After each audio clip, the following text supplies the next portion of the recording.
katawuhan. Pagod nin kamunduan, pano nin kasakitan. Sa atubang niya, tinatakpan ta ang satong lalawgon. Siya pinaghabuan, asin daita ginalangan. Paghurot-hurot. Nagdulok si Veronica ni Jesus. Asin pinahidan ang lalawgon ni Jesus. Pinaapudan man kita gabos na magdulok ni Jesus. Asin mamatean ang sa iyang presensya sa mga tawong sa tuyang pinaglilingkudan. O Diyos na makakamhan, ika ang ginikanan kan buhay.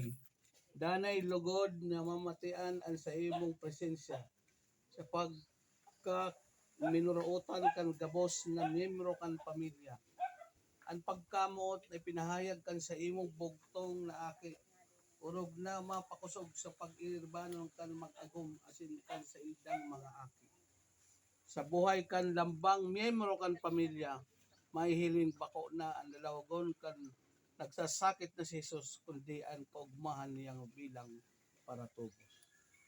Tuwadon mo, O Diyos, ang kahugakan o kakulangan kan mga pamilya sa pagdulok sa imo, urog na sa paagi kan mga sakramento.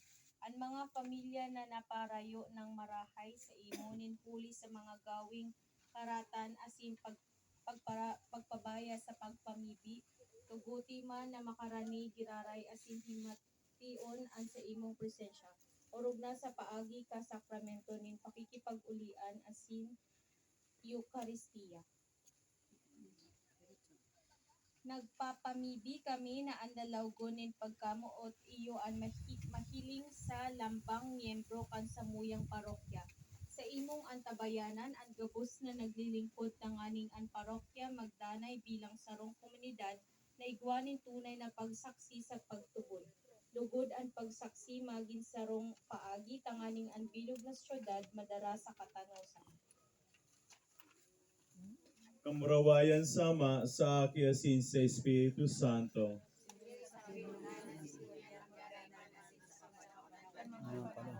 Gabos po kita, umamomoto na Diyos, kairakan kami asin ang tabay mo sa iyong pagbabago, paglingkod asin pagsakripisyo. Salamat po. Thank you. Father, thank you.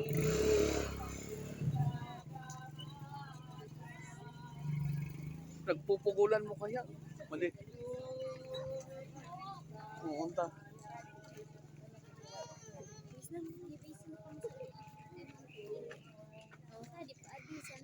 Dahil na ko. How are you? Huh?